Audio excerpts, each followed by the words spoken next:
네, 여러분 반갑습니다. 신약의 키. 오늘 이제 첫 번째 시간으로 이제 복음서입니다. 그 복음서, 예수님은 누구신가?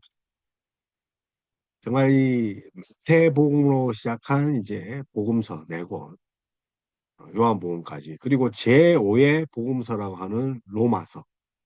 그래서 성경 전체가 예수님을 계시하는 그런 예수님 계시 중심의 책이 이 성경입니다.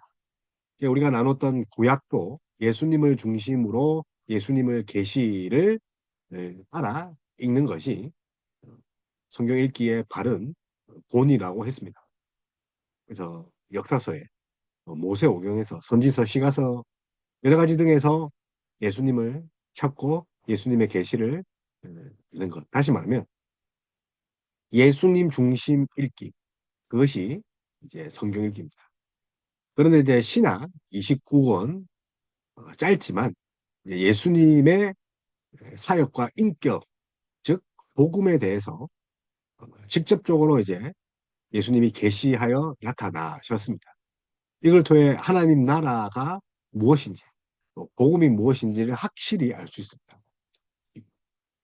그래서 이제 바라기는 이제 구약의 키를 통해서 우리를 구원하러 오신 예수 그리스도, 그 아들을 주신 하나님의 사랑, 그리고 이웃 사랑 함께 찾아가는 배워보는 저 여러분 다 되었으면 좋겠습니다. 그래서 오늘 보면 어, 첫 번째 시간 대복음입니다. 마태, 마가, 누가, 요한. 그래서 구약은 예수님을 위하여 예수님에 의하여 존재했다면 이제 신앙은 이제 예수님이 드러내 보입니다. 그래서 신약 성경이 이제 보여지는 예수님을 따라가다 보면 예수님이 무엇을 원하신가 요한계시록까지 따라가다 보면 그것을 이제 발견할 수 있습니다. 그래서 예수님을 위하여 예수님에 의해 존재하는 것이 성경이다. 왜 하나님이 자신이 친히 사람으로 오셔서 언약을 성취하셨는지, 왜 우리의 죄를 구원하셔야 하는지, 그리고 왜 어, 그분 자신만이 우리의 필요에 대한 그런 체험을 하시는지를 보여주는 것이 성경입니다. 그것도 구약 성경에 이어서 신약 성경도 마찬가지. 그래서 구약에서 여러 가지 그 선지자의 글, 환상, 이 예언을 통해서 예수 그리스도를 바라보았다면 이제 신약 성경은 그렇지 않습니다. 직접적으로 예수님이 누구신가? 더 직접적인 것이 지금 무엇입니까? 그렇죠. 복음서죠. 그래서 이 마태복음은 천국의 왕이신 하나님이신 그리스도를 예표하고 있습니다. 그래서 천국의 왕이신 그리스도. 마가복음은요. 우리가 이제 살펴보겠지만 하나님의 아들과 종이신 그리스도였습니다. 근데 우리 구약의 그 출애굽기를 보면 그, 그 모세가 광야에서 40년 동안 어, 시험을 받지 않습니까? 40년 동안 대기하고 있습니다. 그런 훈련들이 마치 광야에서 40일 동안 금식하며 하나님의 그 시험을 통과하신 예수 그리스도와 유사하다. 해방하는 그 모세의 리더 출애굽과 마태복음은 연관되어 있습니다. 그 강의가 이제 출애굽기 구약의 키를 보면 자세히 설명하고 있습니다. 그래서 마가복음은 하나님의 아들과 동이신 그리스도고 누가복음은 인자이신 그리스도. 요한복음은요 하나님의 아들, 하나님의 가족, 그리고 영생. 그래서 모든 사람, 만민을 구원하시는 하나님의 아들 예수 그리스도 뿐만 아니라 이제 우리가 이제 로마서 같은 경우는 메시아 왕이 주신 이신칭에 대한 복음입니다. 그래서 직접적인 그 모습들, 예수님의 사역과 인격, 그런 모습들을 통해서 복음이 무엇인지, 그래서 마태복음, 또 마가복음, 누가복음, 요한복음에 통해서 이 사복음 통해서 예수님이 누구신가를 꼭 알아야 되고 구원의 비밀을 이제 알아야 합니다. 그래서 이제 중간기, 420년 동안의 중간기, 말라기와 신약 사이의 그런 시간 차이죠. 그래서 그 사이의 중간기는 곧 이제 중간기에 대한 그런 강의들이 올라올 것입니다. 그러나 오늘은 이제 중간기를 넘어서 어떻게 하느냐. 자, 마태복음, 그 복음서의 시작, 신약서의 시작을 읽을 것입니다. 그래서 66권, 누굽니까? 성경이죠. 그래서 사도들에 의해서 구성된 해고록이 이 복음서가 됩니다. 제가 한 말이 아니라 순교자 저스틴이 이런 말을 했습니다. 사도들에 의해서 구성된 해고록, 사복음서죠. 그래서 예수님의 인격과 사역에 대한 정경을 복음서라고 부른 최초의 인물이 순교자 저스틴입니다.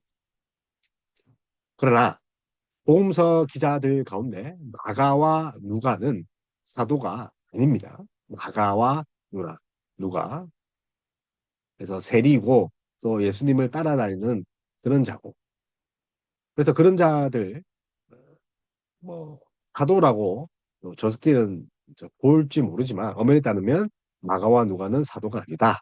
그래서 각각 사도 베드로와 바울의 영향을 받았던 이 사도권에 속한 사람들에 의해서 쓴 것이 마가복음과 누가복음입니다. 그래서 AD 2세기 중반이 되어서야 복음서라고 이렇게 말이 사용되었습니다.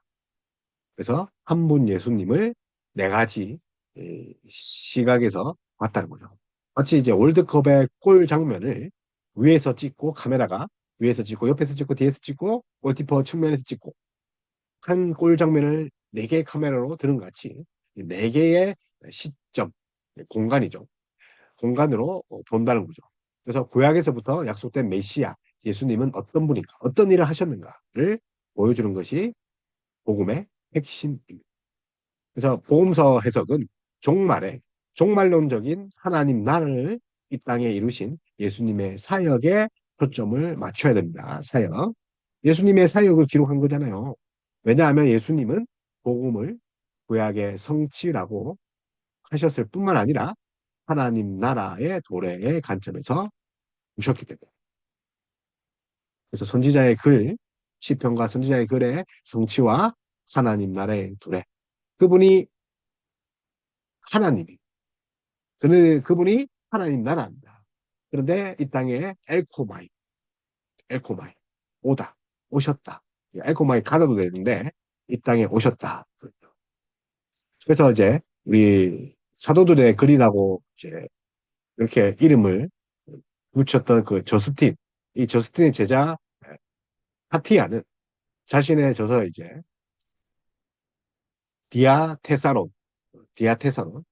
그래서 파티안이 쓴 디아테사론에서 복음서의 통일성과 조화를 깨한 부분이 있어요. 복음서와 이 여러 가지 성경들의 통일성을 이렇게 조화를 이렇게 이룬 그런 자입니다. 그래서 이제 복음서, 이 사복음서가 저마다 특색 있는 목소리가 있지만 그럼에도 불구하고 이 사복음서가 하나의 통일된 이 통일성의 조화를 깨해서 읽어야 한다는 사람이 디아테사론을 쓴 저스틴의 제자 테티안입니다.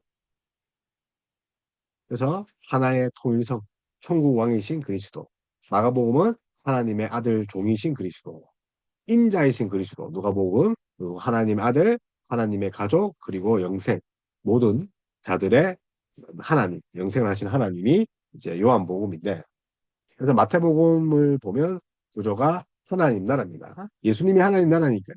메시아, 성육신, 족보가 나오는 거죠. 그래서 양반들이 많이 좋아했던 장이 마태복음. 그래서 이제 뭐 무엇을 낳고 누가를 낳고 이것이 지루하게 보일 수 있지만 하나님의 일하심이다. 하나님이 그 말라기와 마태복음 사이에 엄청난 기간 동안에서도 사람이 사람을 낳음으로써 결국 예수님이 평생할 때까지 보이지 않으시지만 하나님의 일하심, 하나님의 열정 그것이 바로 족보입니다. 그래서 AD 60년대 중순에 시리아 안디옥의 유대인 중심으로 구성된 교회를 위해 기록된 복음서가 안디옥이죠. 마태복음입니다. 그래서 후대 연대보다 이른 연대는 사도 마태 저작성을 인정하고 오랜 구존으로 내용이 변하지 않고 뭔가 변개되지 않고 목격자와 증인이 살아있을 때 기록되었기에 복음서 기자의 역사적 신뢰성을 확보할 수 있습니다. 그래서 예수님 당시에 그 제자들과 사람들이 살아냈을 때의 증언을 바탕으로 쓴 것이 태복음 28장까지 있지 않습니까? 그래서 밑에 그 유명한 이제 레위로 가버나움 부근에 세리지 않습니다. 대 세리 하나님의 예수님의 제자. 그러나 누가와 마가는 제자가 아니라는 거. 그래서 사도가 된 그 세리 임태에는 또 어떤 것이 있습니까? 주로 이 팔레스타인 지역의 전도를 담당했고요. 에디오피아, 수리아, 뭐 메데 바사, 마게도냐까지 전도하다가 순교한 인물이 예수님의 제자 세리 됩니다. 돈을 좋아했지만 그것을 포기하고 예수님의 제자가 된 거죠. 그래서 마태, 마가, 누가를 공간 복음이라. 그러니까 하나의 공간이죠. 그래서 같이 보았다는 거예요. 같이 보았다. 그래서 세 복음서의 기용과 그 공통점 및 이 차이점을 다루는 것을 공간 복음서 문제라고 하며 이를 정리하면 다음과 같습니다. 이 공간 복음서에 대한 이런 공통점과 차이점. 그래서 원 복음설이 있습니다. 마태가 히브리어로 먼저 복음서 또는 교훈집을 기록했다. 그래서 그런 원복음설이라는 것이 있습니다. 그래서 나중에 이제 헬라어로 바꿨다. 그리고 구전설이라는 게 있습니다. 먼저 오래 구전되었고 이를 의거해서 썼다. 살아있는 사람들의 증인에 의해서 그리고 상호 의거서 그래서 제 3서는 서로 의거하여 기록했던 거예요. 3서는 서로 세 번째 서신 그 복음서들이 서로 의거하여 제3의 서신들이 서로 보충을 하면서 또 단편설도 있습니다. 자료가 될 여러 단편들을 모았다. 뭐 문서설도 있고요. 그래서 이런 비평학자들이 이런 비평을 하지만 중요한 것은 복음서, 공간복음서는 하나님의 감동으로 된 성경입니다. 그래서 구전이 복음서의 근거가 되고 또 거기에 여러 이야기들이 이렇게 붙여졌다고 평학자들이 뭐 마치 교훈집, 모음집, 예수님의 말씀 언행집이라고 비평학자들이 이야기하지만 그것이 아니라 예수님의 복음이라는 거죠. 복음서. 그래서 이제 유대인을 상대로 글을 쓴 것이 유대인입니다. 스테 복음. 그래서 예수님께서 구약의 그 완성자, 계시의 성취자로 오신 메시아임을 입증하는 유대인을 향한 쓴 글이 누굽니까? 마태복음. 그래서 아무리 유대인의 색채가 잘 알죠. 왜 따로 뭐 자세하게 설명하지 않습니다. 왜냐하면 유대인이면 다 알기 때문에. 그래서 구약의 인용이 많을 수밖에 없죠. 그래서 유대주의의 오류를 시정하여 예수를 유대인의 왕으로 이렇게 예수님을 유대의 왕이다, 우리의 왕이다. 그렇게 쓴 것이 이제 마태복음인데 구조가 이제 완벽하고 또 문맥이 매끄럽고 수려합니다. 내용이 조직적이고 숫자적 배열을 중시합니다. 그래서 그 유명한 이제 산상보훈이 마태복음 5장에서 7절이 있습니다. 상상보훈이 수훈이 마치 예수님의 교훈이라고 하는 것이 아니라 교훈이 아닙니다. 따라해 봅시다. 선포, 선포. 산산수는 이렇게 살면 복 있는 사람이다. 천국의 사람이다. 가 아니라 이미 우리는 천국 사람이고 또 복받은 사람이다. 선포하신 거예요. 복받았기 때문에 이렇게 살아내야 된다. 그리고 감림산의 그런 정론들, 그런 것들이 이제 되어 있습니다. 그래서 족보, 탄생, 수세, 시험, 이렇게 4장까지 쭉 이어집니다. 그래서 하나님 나라의 복음, 또 이제 8장 1절부터는 예수님의 건세 아래 확장된 하나님 나라, 하나님 나라. 그래서 8장부터는 치유 사역이 본격적으로 이루어지는데 우리 PPT에서는 하나님 나라. 그래서 이 치유 사역, 귀신이 쫓아내고 병이 나는 것은 우리가 회복되어진 것. 하나님 나라의 회복, 온전한 회복의 그 모양들을 지금 내주고 있습니다.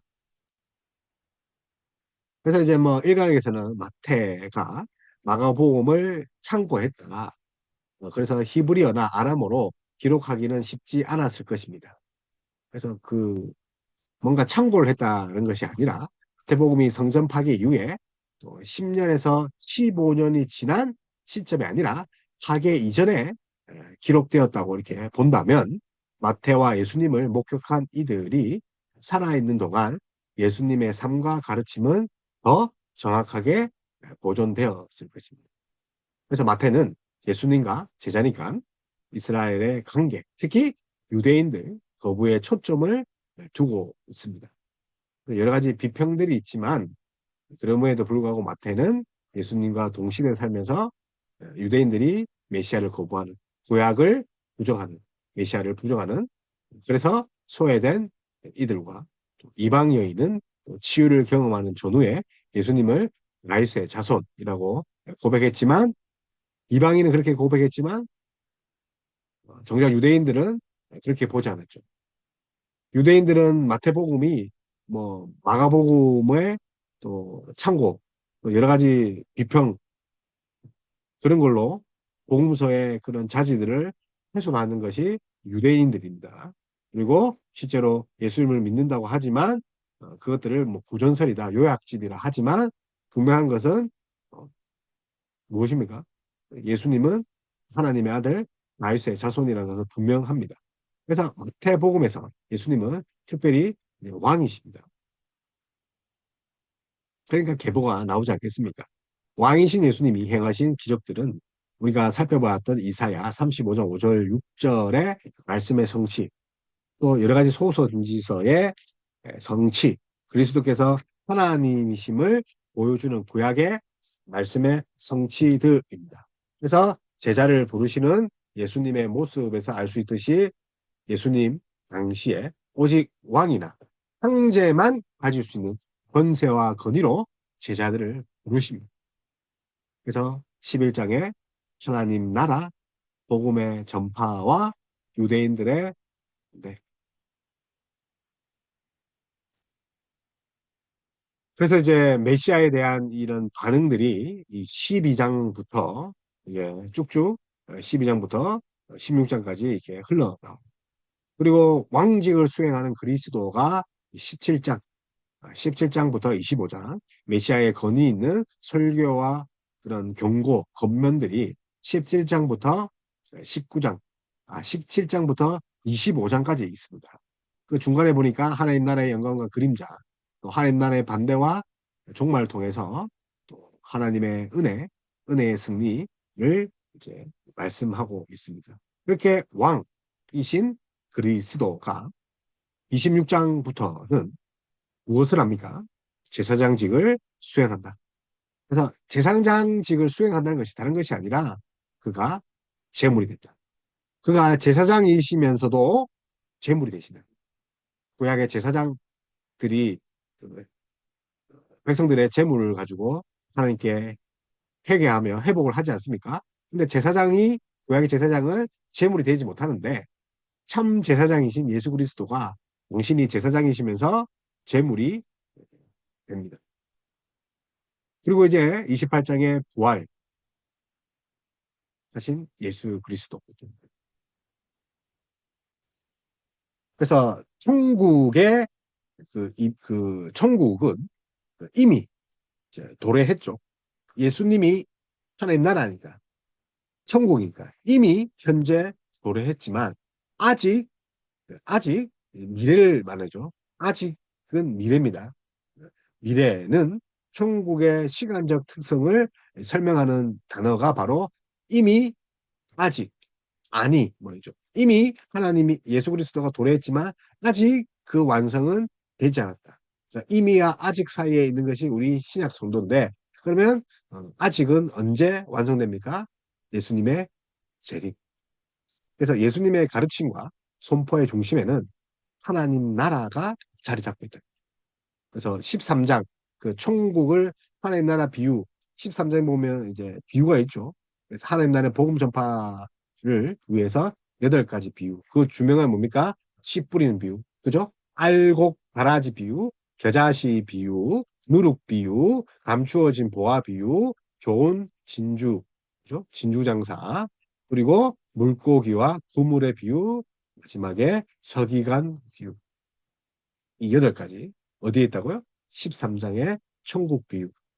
그래서 씨 뿌리는 비유, 알곡과 가라지, 겨자씨, 누룩 비유.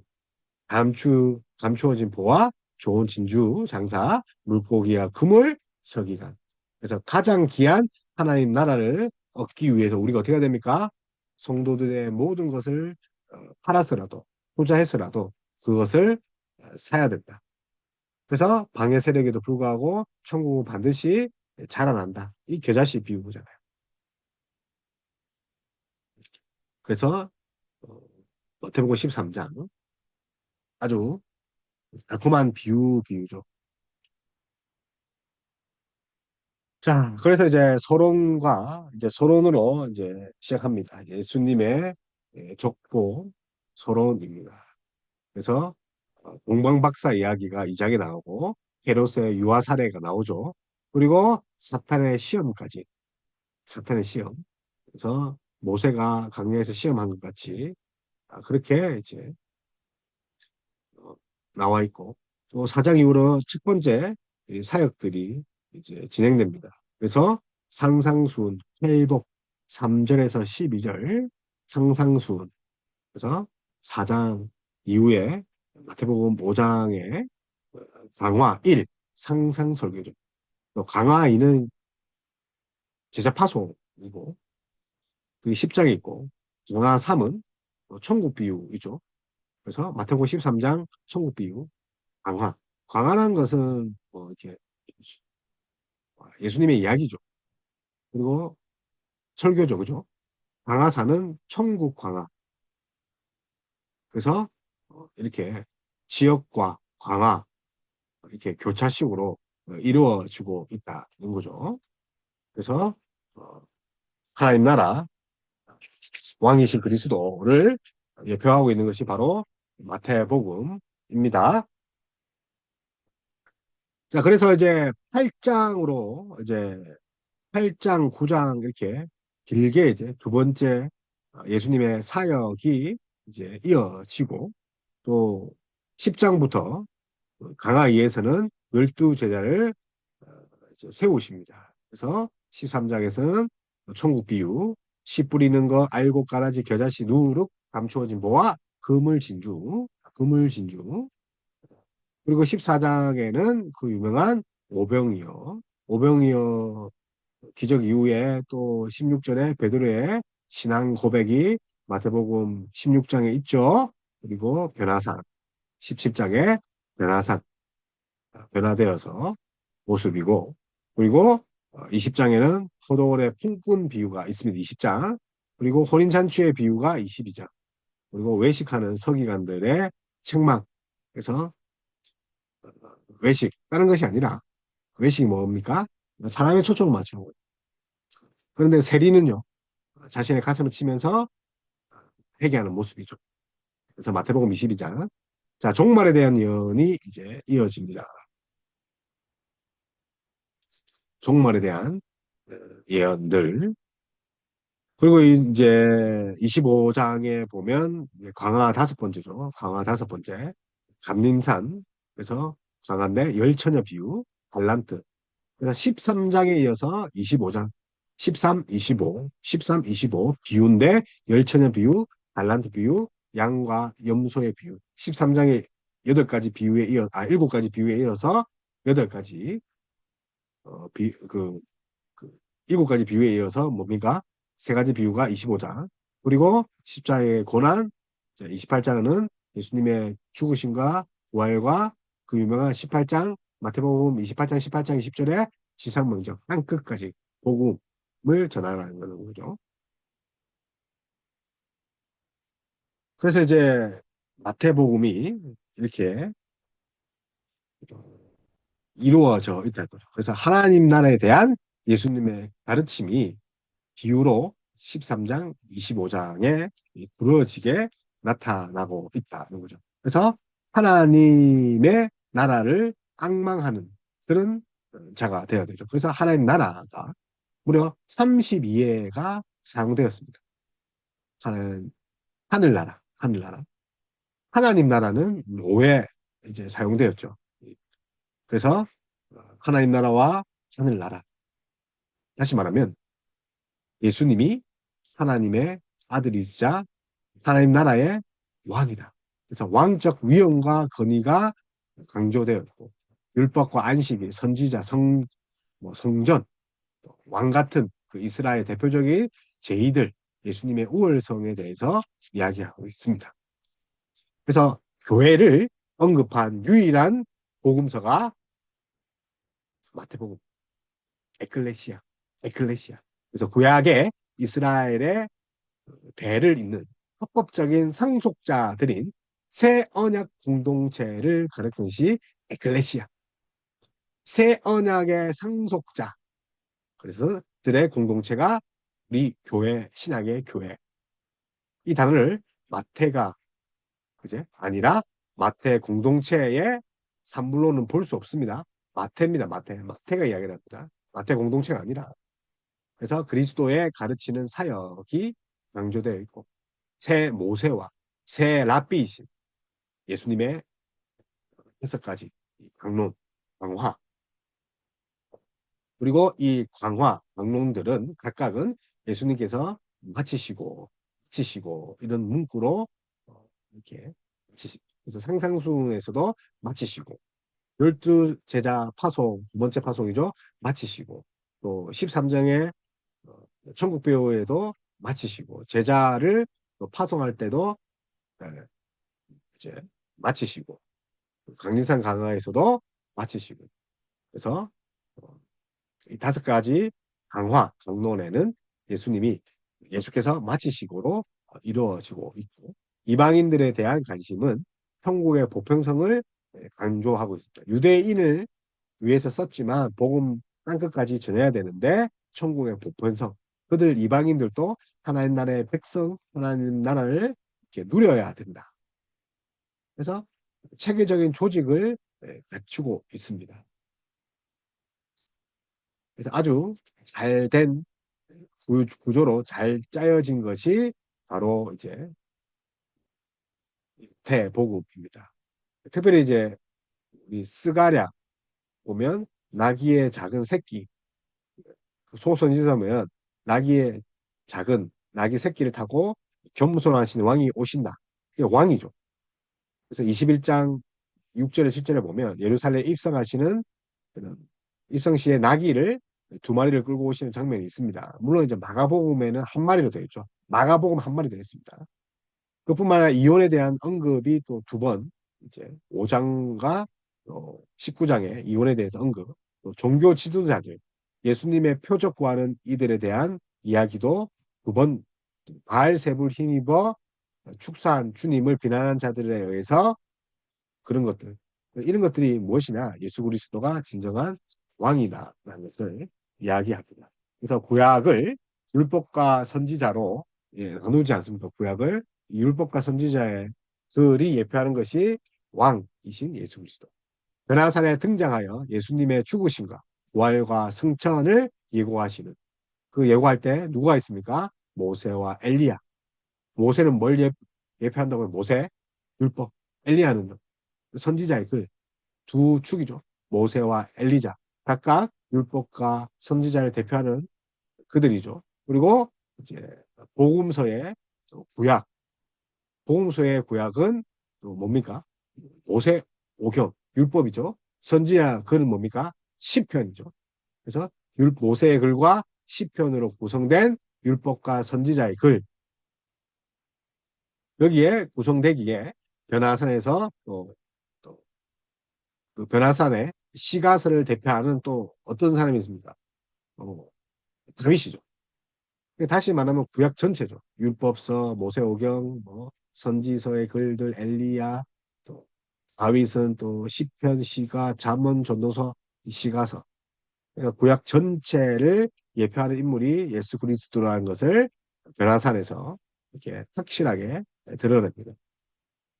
그래서 예수님이 시편을 친히 성취하셨다. 그 결과 예수님이 시가서의 진정한 대표이시기 때문에 그래서 다윗의 자손 예수 그리스도가 족보가 먼저 나는 거죠. 그래서 예수님은 뭐라고 합니까? 솔로몬보다 자신이 크다. 실제로 마태복음은 예수님이 다윗의 후손이심을 계속 강조하죠. 구약을 세 범주로 나누는 누가와 달리 세 범주로 나누는 누가와 달리 마태는 구약을 율법과 선지자로 두 가지로 구분합니다. 어쨌든 누가든 뭐 마태든 모든 것이 구약을 예표하신 분이 예수 그리스도. 그래서 다윗과 달리 모세의 시체는 어디에 있는지 우리가 모르지 않습니까? 엘리야는 죽지 않고 승천했기 때문에 시체가 없습니다. 그렇죠? 이 모든 그 예표들이 예수 그리스도의 죽음과 부활, 예수님의 몸이 이 땅에 없지 않습니까? 그래서 우리는 시편의 메시아적 해석을 추구해야 합니다. 그리고 신약 성도를 위하여 어떻게 됩니까? 여러 가지 이제 어, 어, 이 구약을 읽을 때 신약 성도를 위해서 구약에 예수 그리스도가 예표되어 있다는 것을 이제 알고 그 구약의 예수 그리스도가 또 이 신약의 성취, 구약을 재현하고 있다는 것을 바라보면서 예수님을 읽어내려야 됩니다.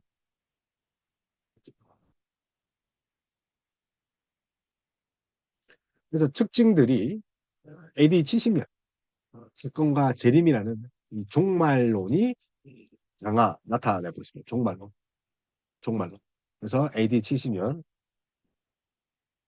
그래서 하나님 나라에 대한 예수님의 가르침이 두드러지고 있는 것이 또 마태복음이고 예수님의 왕적 위엄과 건의와 예수님의 우월성이 강조되어 있습니다. 그래서 구약과 신약의 자교로서 마태복음은 구약의 예언이 예수님 안에 성취되었음을 이야기합니다. 그래서 약속에 해당하는 구약 성서는 성취에 해당하는 예수님과 신약교회와 이전 역사로 기능을 합니다. 다시 말씀드리면 약속에 해당하는 구약 역사입니다. 구약입니다. 약속에. 성취에 해당하는 예수님이죠. 그래서 약속과 성취. 구약은 약속, 신약은 성취. 이 성취가 예수님과 에클레시아, 유일하게 교회를 나타낸 것이 마태복음이니까 신약 교회의 이전 역사로 기능하고 있습니다. 그래서 마태 공동체는 구약 이스라엘을 계승했지만 그 당시 유대 해당과는 구별되어 있다. 그래서 마태 공동체를 위한 그런 글이 아니라 또한 전 유대인들을 위한 신약교회를 위한 글이라고. 그래서 교회를 언급한 유일한 복음서고 또 그리스도의 가르치는 사역이 강화되어 있고 이방인들에 의한 천국의 보편성을 강조하고 있습니다. 이방인도 천국 하나님 나라의 백성이다. 의도된 조직적 구조가 이렇게 담겨 있다. 아주 잘 짜여 있는 구조로 되어 있다는 거죠. 그래서 이제 오늘 여기까지 한번 보겠습니다. 다음에는 이제 장별로 이제 제가 볼 거고 오늘은 이제 마태복음 1이 구조 특징들 자, 쌍으로 표현되어 있죠. 이중적 모티브가 담겨 있는 것이 지금 이제 마태복음 무슨 말이냐면 마태복음 이제 8장 28장에서 33장에 악령 들린 사람은 이제 두 명입니다. 두 명. 이 쌍으로 있죠. 쌍으로. 그리고 마태복음 20장 29절에서 34절 두 명의 소견. 마태복음 21장 6절에서 7절 예루살렘 입성시 나귀는 두 마리. 그래서 마가복음 한 마리를 했는데 또 마가복음에는 악령 들린 사람이 또 한 사람입니다. 마태는 이 쌍을 이루고 있죠. 이혼에 대한 언급도 두 번이 종교 지도자들이 예수님께 표적을 구하는 이야기도 두 번 등장되어 있고 바알세불의 힘 있는 것도 두 번. 그래서 쌍으로 이중적 그런 모티브를 사용하고 있다는 거죠. 그리고 이제 마태복음 5장에 팔복 있다 했죠. 23장에 이런 그런 이야기들, 강화들, 비유들 이렇게 대저되어 있습니다. 그래서 마태복음 23장 14절을 포함하여 8개의 그런 강화가 등장하고 그리고 언약을 지키지 않는 피고인 바리새인을 향해서 검사이신 예수님께서 재판이신 하나님 앞에 재판관이신 하나님 앞에 또 법정 소송 고소하시는 것 그런 모습들을 보이는 거죠. 그래서 이런 구조들을 통해서 더욱더 메시지가 더욱더 분명해지는 거죠. 그리고 이제 임마누엘을 강조하는 그것이 이제 1장, 10장, 18장. 그리고 그 10번에 보면 베드로의 언급이 많다는 거죠. 베드로. 그래서 마태는 베드로와 친했다. 그렇게 볼 수 있죠. 반면에 누가는요. 물론 베드로가 나오지만 대부분들이 이제 바울이죠. 바울의 영향을 많이 받는 사람이 누가. 그리고 임마누엘,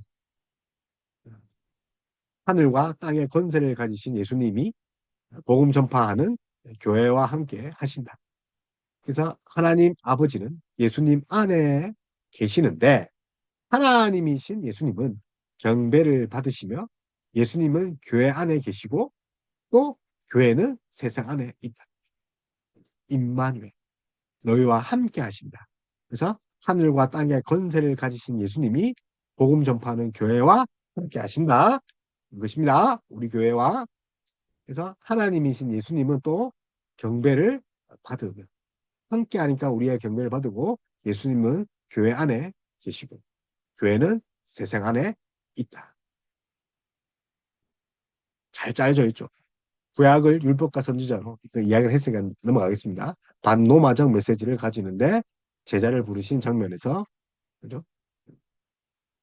왕이 할 수 있는 것들 그런 것들을 지금 제자를 부르면서 예수님의 모습에서 볼 수 있다. 다시 말하면 반영일 수도 있죠. 그냥 그러나 진정한 왕이 누구라고요? 로마 황제가 아니라 예수 그리스도. 그래서 제자들이 업으로 일하고 있던 시간에 어떤 인사도 나누지 않고 어떻게 합니까? 일을 멈추고 쉬는 시간을 기다리지도 않고 예수님은 그들을 담대하게 부릅니다. 왕이 사람을 부르는 거죠. 그래서 그들은 부르시는 이가 누구인지를 물어보지도 않습니다. 왕인, 왕의 권위를 느꼈기 때문에 어떤 주저함이 없습니다. 의논도 없습니다. 왜요? 왕이 부르셨기 때문에. 그물과 아버지를 버려주고 즉각 예수님을 따릅니다. 왕이 부르시기 때문에. 예수님 당시 물고기를 잡는 것은 생존을 위한 수단이고 지금 또 생업이지 않습니까? 어부는 육체적으로나 경제적으로나 정말 고단스러운 직업을 예표하는 그런 직업이잖아요. 그런 걸 예표하는 직업이잖아요. 근데 예수님은 당시 물고기를 잡는 것은 생존을 위한 투쟁인데 그런 것들을 버려두고 왕께 밤새도록 부물을 내려도 그 생업이 완성되지 않는 그런 와중에 있지만 결국은 예수님의 말씀을 따라 그물을 내리니까 만석이 되더라. 밤새도록 잡히지 않았지만 예수님의 말에 순종하면 우리가 얻을 수 있다. 갈릴리 호수에 돌풍이 일어날 때 잠잠케 하시는 예수 그리스도. 저가 누시기에 창조주십니다. 그래서 이런 여러 가지 이야기를 통해서 반로마적인 메시지를 이제 이야기합니다. 그래서 예수님이 어부 출신 이 네 명의 제자들을 이렇게 부르시지 않습니까? 어부 출신의 네 명. 그래서 어, 살아남는 어부로 이렇게 하나님이 사용하시고 뿐만 아니라 예수님 함께 번역하며 지금도 우리에게 그 제자들이 쓴그 신약 복음서, 신약서를 우리가 읽고 있지 않습니까? 그를 통해서 예수님을 우리가 만날 수 있는 거죠. 그래서 세상의 왕은 착취합니다. 그러나 진정한 하나님의 왕은 베푸시는 거죠. 은혜를 베푸시고. 그래서 오늘 태복음 개간 첫 번째 시간입니다. 물론 이제 좀 방대하고 했지만 이 듣고 마태복음 28장까지 읽어내리면 왕이신 예수 그리스도가 아마 보게 될 겁니다. 다음 시간에는 이제 한 장씩 또 한번 살펴보도록 하겠습니다. 감사합니다.